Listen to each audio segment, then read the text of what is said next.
This podcast is brought to you by ONNIT. Go to ONNIT.com and look at the great selection of supplements. If you find something you like, press in code Joey and get 10% off delivered right to your house. What's happening, you bad motherfuckers? Merry Christmas. It's Thursday, the 22nd of December. The joint is brought to you by DraftKings. Listen, DraftKings is going to make sure you have a green motherfucking Christmas in more ways than one. DraftKings Sportsbook, the official sports betting partner of the NBA, NFL, UFC, it don't matter. Maryland sports fans, listen up.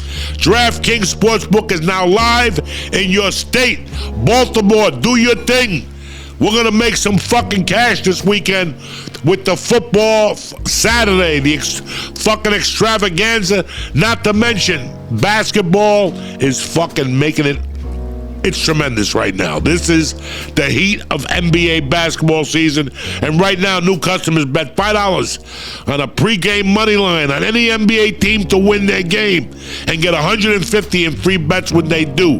Plus, you combine multiple bets for a bigger payout with DraftKings same game parlays. This weekend, I'm looking at a lot of action.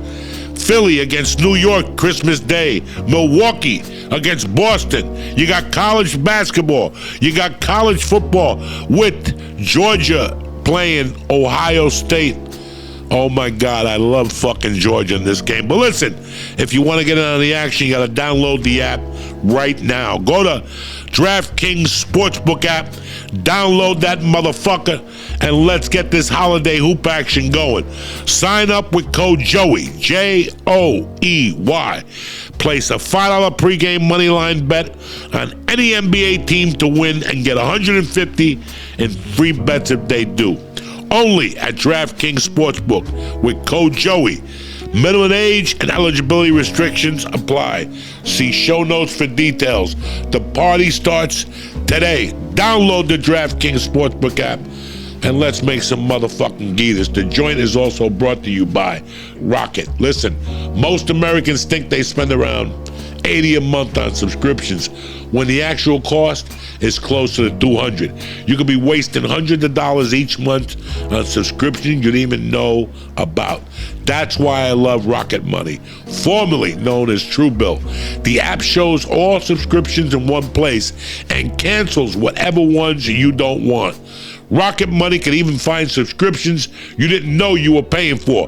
This is the app you need for 2023 right now. You want to start saving money, things are going to get rough.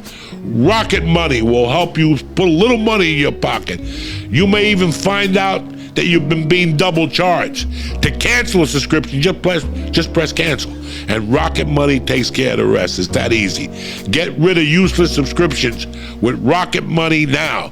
Go to rocketmoney.com/Joey. Again, that's rocketmoney.com. ROCKET money.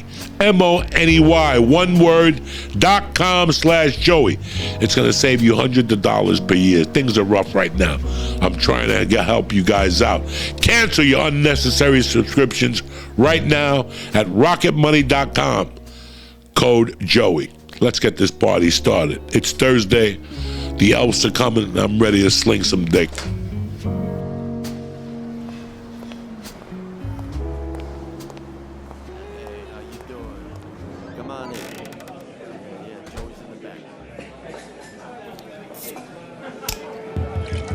Check 1, 2. Welcome to Uncle Joey's Joint.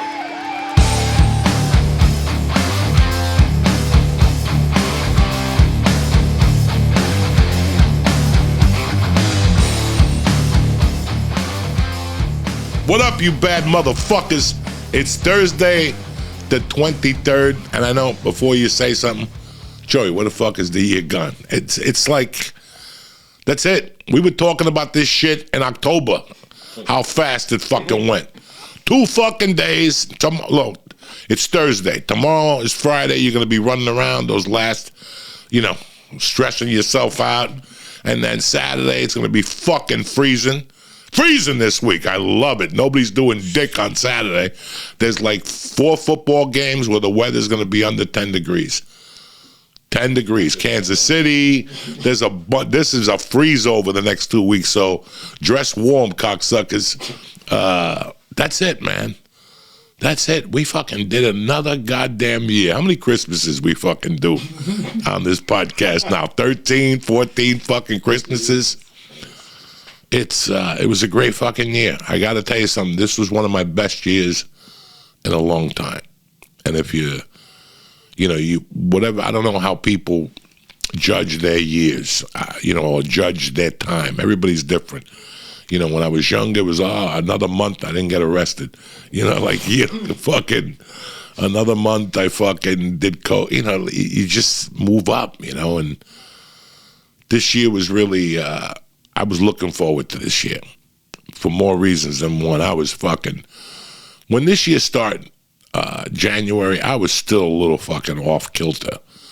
I was confused. I didn't know what I wanted to do, and I was struggling, man. I was struggling mentally a lot.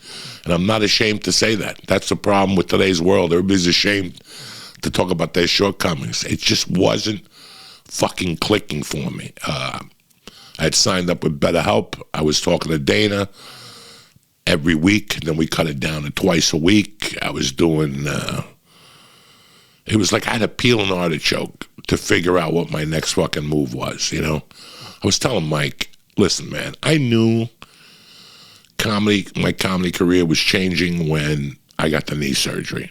When I came home from the knee surgery, and after the knee healed up and stuff, and I mean, it's been 2 years now, but I got to be as honest as I can with you. I'm not the same. I don't trust this fucking leg. I don't trust it. I've already had a bunch of little things. I can't imagine what a little thing happening on the road. You step wrong. In our business, there's a lot of stages, and there's a lot of steps, and there's a lot of darkness. You know what I'm saying? When you're fucking getting on stage, if you're in like a high-level Led Zeppelin band or Nirvana, there's 6 guys with flashlights showing you where you're going. I'm just a fucking bum comedian. There's nobody there with a flashlight, So I was just concerned, So ever since I got the fucking knee thing, I was always, after the pandemic, I was always like mentally shot. When I got off the plane here, I was shot. And then that 1 year, whatever, I was withdrawn. I was shot. I was damaged goods. And then I just made an effort to get better. Like, how am I going to get better? I got to, fucking work out. I got to be around people. Then I got COVID. See, I started the new year perfect because I had COVID. And now that last of the fear had gone away. Some people, COVID came for some people. Some people jumped up and fucking down for days. For others, some people, the fear. And for me, it was just, they caught me early. I was vulnerable. I was fucking weak, and they caught me, and this is what happens, as long as you know it. But January was crucial for me. I started the year just doing the podcast with Mike. The book was handed in, and I felt good about all that stuff. But it was still the question of what I was going to do. So I had to sit down and start from fucking scratch. And then, I was thinking about doing comedy in the summer. Like, it's so weird how for me, I always let life dictate what I'm doing. Like, I was thinking about doing comedy in the summer, and then I got a call from Bert. No, I got a call from Tom. And he wanted me to stop by NJ Pack and see him in Newark. And I went down there with my friend Sean, coach, and I fucking ended up going up on stage, and it was exhilarating. I mean, it was like fucking, somebody putting horseradish in your asshole. Your whole body, it's like wasabi. You ever get wasabi and it just fucking overwhelms you with a big piece of wasabi? You didn't know how much you put up there? That's what it was like. I was overwhelmed. So I didn't know how the feelings I was getting were like happiness, but it's like anything else. I broke my toe in jiu-jitsu last week. I didn't tell you guys. Yeah, I got a broken fucking toe. And it's funny how I didn't even know it was broken until I came home and took a shower. And then afterward, I was like, that night, I was like, man, my foot feels weird. And like a day later, I took it off I was like, what the fuck's going on with my foot? And my toe was black. I thought the fungus had gone into it. I'm like, I'm dead. But I didn't feel it. And then, Friday night it hurt. And then Saturday went away. I put ice on it. I put a little Bengay. I had my wife pull it out because the toe, it's Louis. It's the second one over the big toe. You have the big toe. Then you have that Louis, that one that sometimes is bigger than the big toe. Just by a little fucking pussy hair, it's a little bigger. So I had Louis. I broke Louis. Louis was like this. He was bent in my foot. So my foot was out, but Louis was bent like this. So my wife had to pick Louis up, and then she pulled it out, and then she realized Louis was just fucking dangling. So we put like Scotch tape around it with like fucking, like a little duct tape, not duct tape, the training tape. I put a little of the CBD lion tape. I fucking had to cut it, and it's gone. But my point is, I didn't know I broke it till I got home because I was fired up at jiu-jitsu. Your adrenaline's going. So you don't know until you come down that there's a fucking problem there, So I didn't know how to gauge it, and then they caught me off balance. They called Bert to put me on a fucking tour, and that blew my fucking mind. Then Rogan called me, and it was like overwhelmed, and next thing you know, I'm in front of 5,000 people at Atlantic City. For the last 2 years, I've been doing 140 people at Uncle Vinny's, and now I'm in front of 5,000 fucking people. I was blown away, but that weekend also let me know I didn't want to be in a hotel Saturdays. Like, that was fucking brutal for me. Like, that was just... I was not used to that at all. My Saturdays are free. I'm outside watching kids playing softball, jumping up and down, barbecuing, whatever. Now I'm inside for fucking June 4th. That was brutal. So I had to deal with that. Like, oof. I don't know if I could be in a hotel all fucking day Saturday. And then I did the Bert tour, and I love Bert. Bert took care of us. Bert's a fucking star. It just didn't work for me. It wasn't who I was anymore. I didn't feel like staying up till 3:30 in the morning talking to people. Like, it just wasn't, for me. I took the residency this summer to make up for the shows I canceled at Uncle Vinny's. I want to be a man of my word. I did the shows, and I booked the New York shows to lift me a little bit. Sometimes... I don't do this often, and I don't want you guys to do it often. I don't recommend it. But every once in a while, just to light a fire under your ass, you got to play big. It's like my daughter plays in, 8 to 10 or some shit. She could move to a different division, but we wanted her to play with better people around her. And she would be not as talented as the other players. So we played her for the 10-year-olds. So when she was 9, she was really playing in a 10-year-old league with 10-year-olds, bigger girls. And she didn't do as well, but she learned the game a lot better. Sometimes you have to do that to fucking see what you're about, I was watching, what's that movie with Marky Wahlberg where he takes over for, it's like Judas Priest, the guy's gay, Rockstar. Rockstar is a great movie. Marky Wahlberg and Jennifer Aniston did a great job. But even a situation like that, where you're a cover singer in a band, you're just a cover singer in a band that does weddings, bar mitzvahs, they do a bar from time to time. So maybe 250 is what they're used to playing for. And then one day you got a call. Fucking, you're the Chinese guy from Journey. You sound just like Stephen, whatever his name is, Perry. Right? His name is Stephen Perry, the singer from Journey, whatever. And you get the call. Now you're not performing in front of 250 people no more. You're performing in fucking 20,000 people a fucking night. You're not ready. You know how people are like, you're not ready? You're not ready, but you are ready. Do you know what I'm saying? You aren't ready, but you are ready. You just don't fucking know it. And yeah, you might eat a bag of dicks the first night. Who doesn't? Even Marky Wahlberg ate a bag of dicks in the movie. Remember he fell off the stage and he cut his eye and shit like that? He didn't know what the fuck he was. It's a different... But when you get there, you'll adjust quickly. Like, you'll fucking adjust. Like, I even noticed with me, Hollis gave me the blue belt. I didn't feel like a blue belt. I still don't feel like a fucking blue belt. But it upped my game. I have noticed some improvements since I've gotten the belt, because now I'm lifting you up. You know, when I was a comic, I would never try the headline. It was just not good for Uncle Joey, the headline. I was a very good feature, but even when I was at my top of featuring all those years for Rogan, I stayed away from headlining. I just stayed, I never felt ready for it, and I was okay with that. There's some comics that they do 2 spots, and I'm a headliner. Okay, you know, find out for yourself what the fuck you are. I'm not a fucking headliner after 2 spots.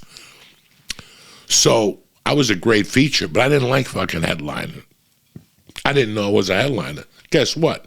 I started calling clubs, and they're like, we're booking you as a headliner. I'm like, that's fucking $800 more if you're on the basic plan. And I would go, oof, I don't want a fucking headline. And they go, why not, Joey? You know, headline. Okay. And I'd expect to never get hired again. And then after the weekend, I talked to the guy, and he'd go, Joey, you did a great job. Considering what you were telling me on the phone, you did a great fucking job. You know, you may not feel like a headliner, but you're playing above your head now. And I remember, like, the headline, you got to have 45 minutes. I would have, like, 38. So you got to stretch. You got to sing a song somewhere in the middle. You got to tap dance. You got to hope somebody gets drunk. You got to hope somebody pukes. You know, I still remember going to Jacksonville, Florida in 1998. Talk about not being ready. I had gotten to L.A. I was at the store. I had met some fucking comics. And Jimmy Schubert was one of my great friends. We still are great friends. I love Jimmy. Hopefully I'll see him next week when he's in Philly. Jimmy called me one night, like on a fucking Monday night. He's like, hey, man, I got a big problem. I just booked a movie, and I got to work tomorrow. But I started a week in Jacksonville for creative entertainment. And I was like, he goes, you want to cover the week? He goes, I already talked to them. They said if you could do it, you could get on there. He goes, there's a red eye tonight, or there's a 6 a.m. tomorrow morning that'll get you there. And I was like, fuck it. I'll book the fucking red eye. I'll book the morning one. That was when Cheap Tickets was big then. There was a company called Cheap Tickets, $200 and under. That was there. And for a lot of you guys don't remember this company. It was the original. They would guarantee you, one day, $200 flight on any flight. They would get you a flight for $200. So I fucking took the flight down to Jacksonville, Florida. I'd never been there. I expected just to go to like Miami. I thought Jacksonville was like Miami, but I was excited to go to Jacksonville because it's the home of Leonard Skinner and all those motherfuckers up there. So I'm like, I'll go walk down there and walk around the streets. I get to the hotel the first night. Oh my God. When I went to headline that night, it was a fucking disaster. I went back to my room. I cried a little bit. I went over my material. I went back Wednesday night, and I bombed even harder than Tuesday night. And that was the schedule for the rest of the fucking week. I just kept bombing and bombing and bombing. I would get them for 25 minutes. I would get them for 20 minutes, and then bomb for 25. I would get them for 20. It was just not good.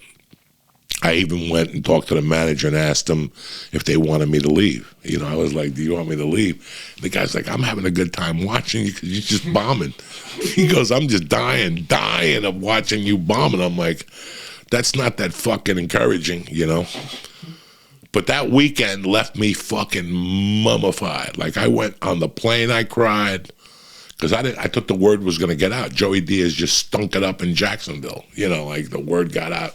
Don't ever headline him again. No, they called like 2 weeks later, Creative Entertainment, who I had done the week for at the time, and said, you got a great reference. Do you want to do more work for us? I'm like, sure. Okay. It was great. Okay. But my point is that weekend gave me more knowledge than, like, I still remember it. I'm talking to you guys about 19 a week. Now, this is when comedy was comedy. This is when comedy was Tuesday through Sunday, with 3 shows on Saturday, 7, 9, and midnight. They were not fucking around these days. And here I am bombing one after the other as the headline. I was like, fuck that. But jumping up to that opened up the door, and then I became a headliner in time.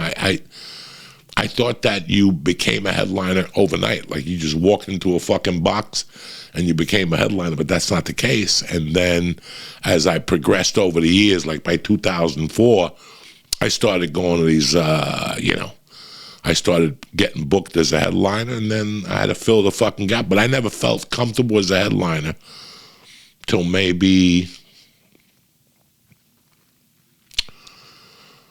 2011, 2012. Even my first week as a headliner after the podcast, I did Columbus, and I ate a bag of shit that week. A lot of people won't talk to you this way. A lot of comedians are going, no, I killed. Because I used it as, it was always a learning. It was always a journey. Anything you do in this life is going to be a fucking journey. But we always try to speed it up. Whether you have a band, whether you're a comic, whether you want to be a fighter, whether you want to be, whatever you want to do, we always try to fucking speed it up. We can't wait to get there. For me, it was something different. I had a feeling I could get there, but I wanted to take my fucking time because I knew there's a really popular story on Instagram going around right now. It's Robert De Niro. I don't know if you guys have seen it. It's like a black and white little thing where it's just a motivational shit. And he's talking about when you get there. He goes, when you feel that you're at that place where you want to be, relax. Don't do anything. Relax. Calm down and start thinking about your next moves. If you see this motivational thing, you'll die. But he hits it right on the fucking head because that's what a lot of us don't do. Once we start getting just a little bit of success, naturally, we fucking want to spread the word. Like we're getting, we want to get out there. We start getting cocky. And that's everybody. Me, you, that's all of us. We all get fucking cocky at times if we start finding success in anything that we're doing, whether it's car sales. When I was selling 15 cars a month, you don't think I was a little fucking out of my mind? Yeah. Because there's guys selling 3 cars. And you're selling 15 like a fucking savage out there. And they're like, what are you doing differently? I'm talking to people. What? But it's always a journey. Like, I was always in a rush to be a fucking, we're all in a rush to get rich. We're always in a rush to get rich. But we're not, it's a fucking journey if you're going to get rich. And you got to fucking plan it out. I want to be rich. What do you mean you want to be rich? I want to have, let's break this down. Millions, billions, gazillions. What do you want to have? You want to have fucking Rockefeller money? Nah, I just want to be able to eat a cheeseburger. No, at least you know. At least you've narrowed it the fuck down, So these are all the things I fucking think about this time of the year. Like, I think about resolutions. Like, what? I was starting to tell you guys the other day, like, what things can I do better in 2023? I like to improve the podcast. I like to get it more, give you more options. I like to read more. I want to lose 75 pounds. I want to, and that dreads me because if I lose 75 pounds, if you think my head is big now, wait till you see me then. A guy like me loses 75 pounds. He's all head. I'm like a fucking male that went tranny for a female. You can do everything you can. You get the titties, you get the nuts cut off, you get your toenails done, your fingernails done, but you still got that big fucking man head, you dumb motherfucker, and your balance is going to be off. You're going to start falling around like a fucking, weebles wobbles when they don't fall down, those motherfuckers. So, I'm looking forward to losing weight, but the size of the fucking head, I've dropped like 8 pounds on this diet already. It's not even a diet. I'm just fucking working out and doing stupid Weight Watchers, which I love. Without Weight Watchers, I'd be fucking dead right now. But I want to read more. I want to write a little more. Not comedy, anything. I've been anything. I don't want to write comedy no more. I just want to I want to get finished with this book from A to Z. I want to get finished with the fucking audio book. And I've written down like 8 ideas I have for stories just to put out, like just stupid shit that I've always wanted to explore. You know, somebody was telling me that they didn't like the new Sylvester Stallone movie. The new Sylvester Stallone, the show. Have you seen it? Tulsa King? Dominic's in it. Yeah, Dominic Lombardozzi's in it. I've seen 3 episodes. I think you got to have Apple TV or Paramount TV to have it. You got to buy, and we'll talk about, you know, I'm already part of fucking 20,000 different packages, you know, right? You got Hulu, you got fucking this one, you got that one, everything you got to buy a package for. So I'm like, I'll back off with Paramount. We still got to get Apple TV, you know. So it came on like 3 weeks ago. It came on one night. I was at the gym and some guys were like, excuse me, did you see the Sylvester Stallone movie? And Sylvester Stallone TV show, and all 3 of these guys were like, it was kind of disappointing. We didn't like it. Fucking, he's entertaining though, but, you know, we don't really like it, blah, blah, blah. Okay. You know, I don't care. I'm not a big, you know. It came on one Sunday night. It usually comes on Paramount on Sunday nights late, like 11:30 or something. So it came on. The first one came on. I watched it. I'm a Sylvester Stallone fan, so it was entertaining. I enjoyed it. But, no, and I liked it. Like, I'm like, this is okay, you know? Then I watched the second episode, and again, it was okay. It's not going to win a fucking Emmy or whatever like that, but I will tell you what I like about it. They took a chance.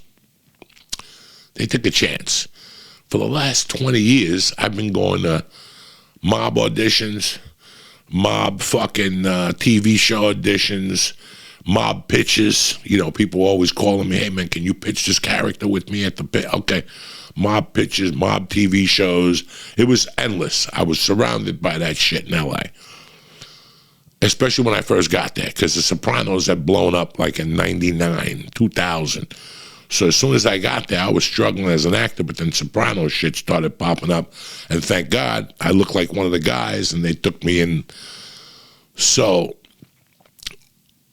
the last 10 years, I've been going to different pitches, and I thought about one specifically in 2013, right before I shot Grudge Match. And this guy had a funeral parlor. You know, this is about a funeral parlor, and they were a mafia family, and they had this funeral parlor for 30 years. I don't even remember all the particulars, but in other words, it was the same old song and dance. It's Gino, Nicky, Louis Meatballs, Tony Hernia. You know, it was the same fucking characters. And I remember when he was reading the pitch, if you've ever been to a pitch meeting, you don't know what happens in a pitch meeting. It's like 3 people, the producer, the writer, and then one of the actors, and you go over what you want for this. I wasn't the lead. The lead was some fucking dude. I never saw him before, never heard of him before. Anyway, and he's pitching, and at the end of the pitch, the people said, it sounds like a great idea for a script, blah, blah, blah. It's not something we're interested in. And then he goes, you know, I love this genre. But after The Sopranos, this genre has been beat up. They've, you know, and even the last couple of years, The Many Saints, Irishman, we don't know what it really did because Netflix never gave you the numbers. But people that I talked to don't like The Irishman. And I'm like, I thought it was okay. Again, it was entertaining for me. I like De Niro. I like Joe Pesci. I wanted to watch Sebastian. But the problem was all these fucking movies sounded the same. Angelo, Johnny Boy, this, that. What I like about Sylvester Stallone is he did exactly what one of the writers from The Sopranos is on there. I can't think of his name right now. Great guy, great fucking writer. You got Taylor Sheridan on there, the guy that was the sheriff on Sons of Anarchy. He went out to become this big Hollywood icon. I remember John Bernthal was talking about him. And what they did was, I don't know if you watched this show, He gets out of jail after 25 years. I've always liked that idea. The idea of you not being in touch with the world and then coming out and rediscovering, exploring the world has always been a fascination of mine. All that shit, him going to New York and then telling them, listen, it's 2023. DraftKings is taking all our fucking gambling action. Fucking, there goes 50% of the VIG. The lottery takes our numbers. I can't compete with $2 billion. They've locked up the fucking, the ports. It's not as mobby as it used to be. The mafia has lost 60% of their fucking bread and butter. You still got loan sharking and all that shit, but, they're few and far between. When they show you a mob movie now, you see these guys driving Mercedes and shit. It's not the same. First of all, if there's a mob family, they're probably down to 20 fucking guys. And if you think that they just deal, like for years when you watch all these mobster movies, we just deal with other Italians. Well, there's not Italians left. They're all in jail, or it's tough to make a fucking dime here. So they're gonna have to be doing business with the brothers, with the Albanians, with the fucking Russians, with the Cubans for bookmaking. You have to grow as a mob family. That's what you have to do today. They don't want to show you that in these new movies. That's why they're all boring. Sylvester Stallone show takes you there. Like he gets to Oklahoma, he gets out of a cab, where does he go? A weed store, right? And he fucking shakes them down. And then who's the cab driver? A black dude. And he hires the dude to become his driver. Okay, I liked every facet of it, except the daughter hasn't talked to him in 20 years. Why has it always got to be the daughter, the missing daughter? They got to put it out there, So all that aside, I fucking love the show. He's hanging out with Gentiles. He's doing business with brothers. He's got a chick that's in the FBI that he talks to, whatever the fuck she is. That's a good show for me. It's tough to sell. That's why they used fucking Stallone. Because anybody else, like a medium range actor, is not going to sell that show. They're not going to jump on board, especially people from this area, like Italian. Oh, he's doing business with a Puerto Rican. But that's if you know anything about the mob today. If you Wikipedia the Genovese crime family, I don't know, one of those crime families, Lucchese, one of those, because I was reading this about a year ago. They were in jail, and in jail they teamed up with the brothers, whatever black gang there is in there, to sell cell phones. And then when the guy got out of jail, they were partnering up with the brothers to sell cell phones. Why have you not heard about that on a TV show? They don't talk about that shit. If you're going to make a show, make it fucking realistic. That's all I ask. But I enjoy that fucking show for that reason, because it's not the same, he's in love with Maria, his gumad. It just keeps going and going, and you're like, we're all looking for a fucking change. So 2023, this is what for some people right now, for the last 2 weeks, people have been thinking about Christmas and what they're going to get grandma and, what they're going to get their girlfriend or who they're going to get engaged to. I've been thinking about next year, and I've been pushing it on Patreon, on anything I do. I'm really focused on 2023, and unless you're fucking crazy, interest rates went down right before fucking New Year's Eve, so you got to buy a house. When before Mike got here, Trish was here, who sold me the house, and I said to her, your phone's ringing, and she's like, fuck yeah, it's been ringing. And she goes, I just had surgery, so it's busy, but I think next year is going to be a little fucking rough for a lot of people. You're seeing the writing on the wall. This, when you go Christmas shopping this week, I was looking at, this is the shit I look at. A lot of people are using their cards, man. You got to pay for that shit. Well, a lot of people use them every year. But I think this year, between the food and the fucking, my neighbor told me the other day, she had a baking cost her $1,100 this year. For the same shit she spends $650, $700. $1,100 to bake between the eggs, this, that. They're fucking. They're not running a fucking charity out there at all. They used to, compared to now. For years, I've been saying they're not running a charity out there. But now, looking back, the last 10 years, they have been running a charity compared to what's out there now. I want to read a little more. I want to be a better dad. I want to be a better husband. You always got to put those down because we always strive for, your house to be peaceful. I got a great house, guys. I'm not talking about the house or the size or the bathroom. I got a great home. It's peaceful. There's no yelling. There's no drugs in this fucking house. There's no alcohol. My wife is working again. I mean, it took us 2 years just to really get the law of the land, the layout of the land, and how to fucking make it happen here. But she's working. My daughter's doing fucking great. I could be doing a little better. Like, I wish, listen, I'm an action type of guy. Like, if you know anything about me, I like jumping up and down. But like I was telling you before, I can't anymore. I wish I could. I wish I could. I was thinking about Andy Huggins. He's somebody sent me a message if I would put him on the podcast. Andy Huggins is a great fucking guy. I've known Andy for many years in Houston. We're not tight. But whenever I was in Houston, I'd have conversations with him at the lap stop or at the lap spot years ago. Andy Huggins is 72 years old. You've never heard of him. He does cruise ships.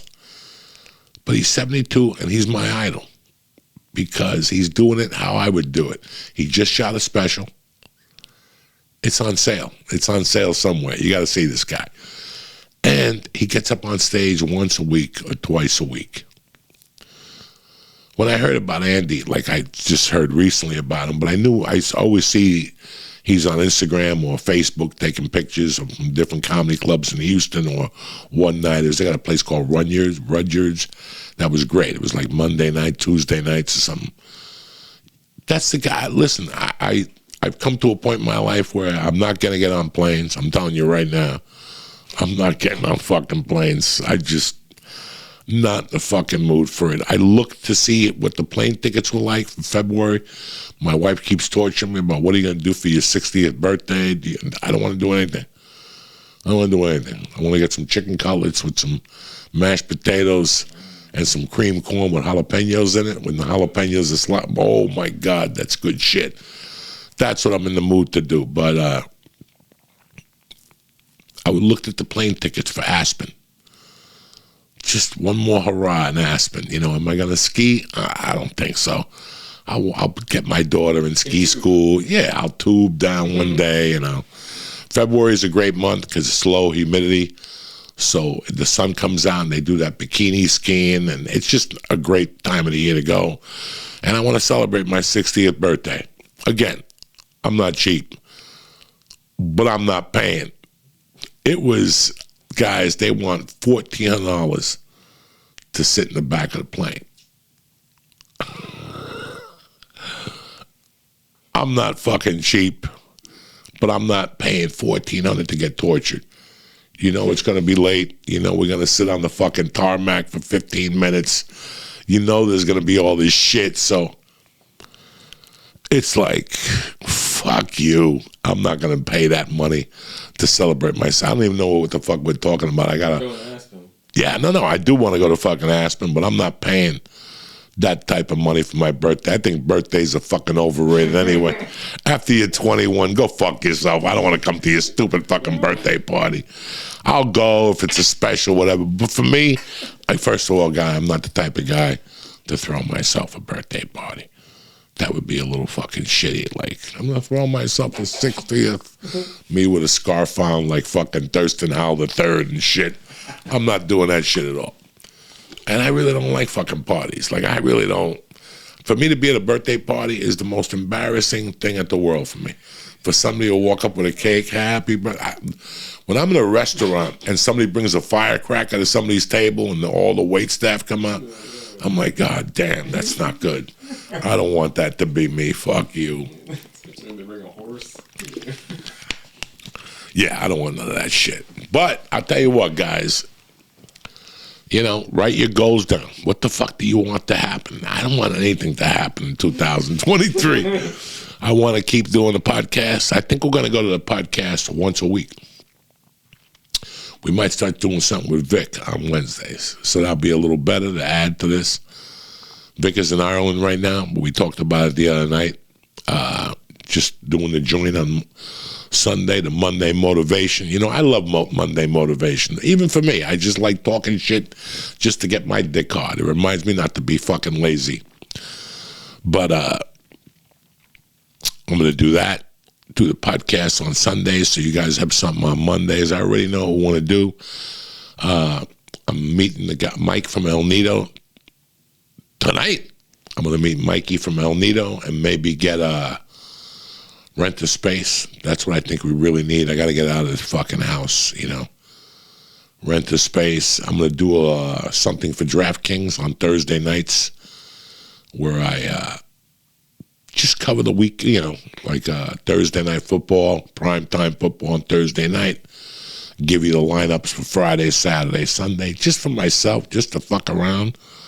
Over the last year, I love messing around with fucking DraftKings. I really do.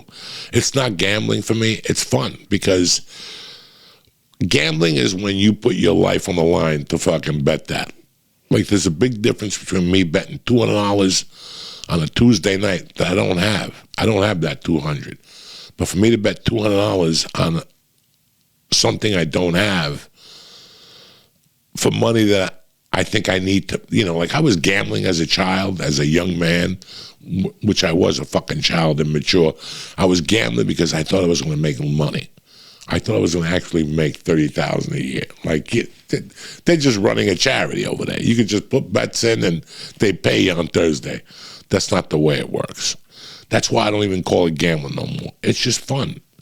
It should be fun. It shouldn't be like if you see a Sunday game and some guy's is holding his head like a fucking statue, that guy's not having fun. I don't want that at all. That's not why I work for DraftKings. I think it's fun. For me, it's just fun. You think you're knowledgeable about something. You know how many nights I bet $10? $10. DraftKings has these boxes at night. So like tonight, you got like maybe 4 or 5 basketball games. You could bet them straight. But then they have little boxes like John Morant to score 40 points and to have 2 steals. Another player on the team to have 9 rebounds and them to win by money line. Not even cover the spread or anything like that. Those things are fucking tremendous. I'll bet them fucking three nights. $10 on, let's say I like last night, fucking Milwaukee played Brooklyn. I'm just throwing this out there. No, Golden State played in Brooklyn last night. Golden State doesn't have their main guy, and fucking Brooklyn is, you know, hit or miss. The Knicks have won 7 of their last games, so they look fucking good. I think they played last night. But you don't like both games. Like, you're like, I could see Brooklyn winning, and I could see fucking whatever winning. So what are you going to do? Bet $20 on each one and sit there? No. What you do is you just go to those boxes and go, I kind of like them, so I just bet it's $10 to win like 91 some days. But if you take a beating, you don't lose $91. You just lose 10 fucking bucks. And then there's another box where the star of that team will score 28. Luka will get 15 rebounds. A bird will shit on the fucking flag, and then they win. And you put $10 on that. And it's fucking fun for me just to check the score.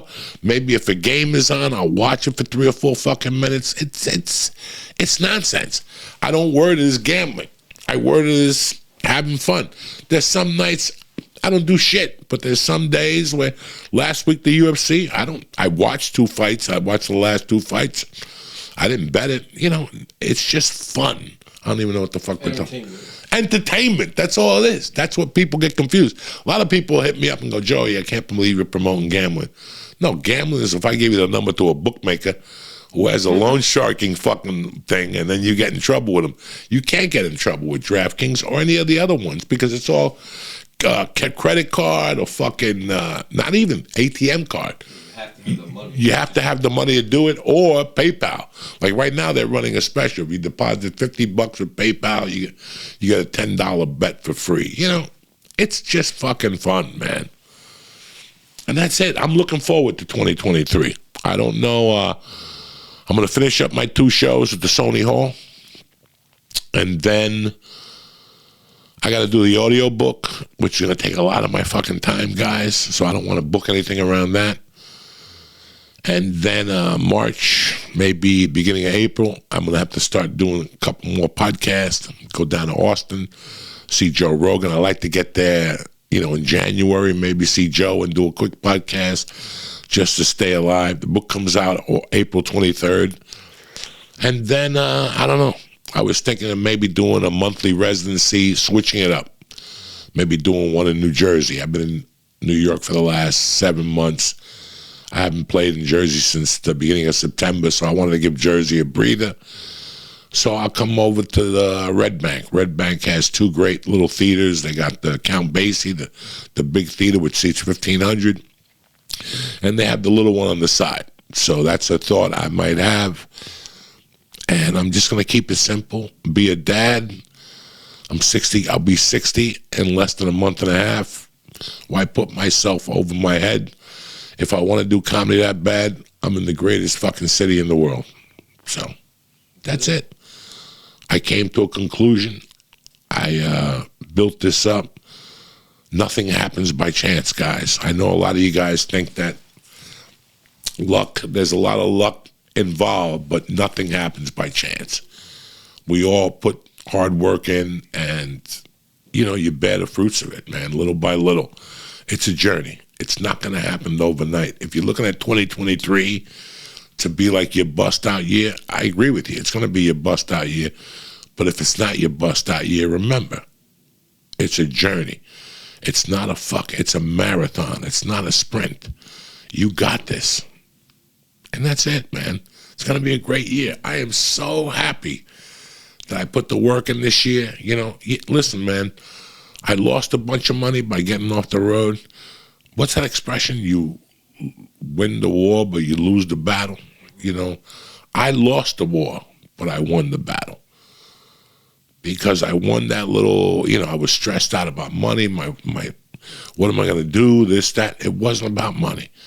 It's about you being happy and you being able to be productive and you being able to fucking do the things that you want to do. And for years, I kept telling the agents, guys, this isn't working for me anymore. This isn't working for me anymore.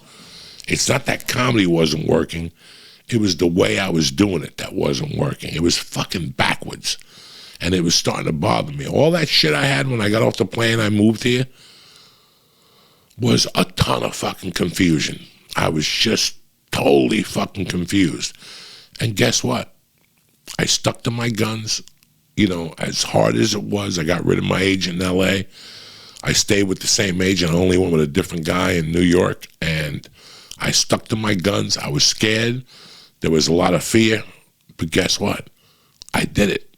And now I know I could do this for eternity. I took a chance.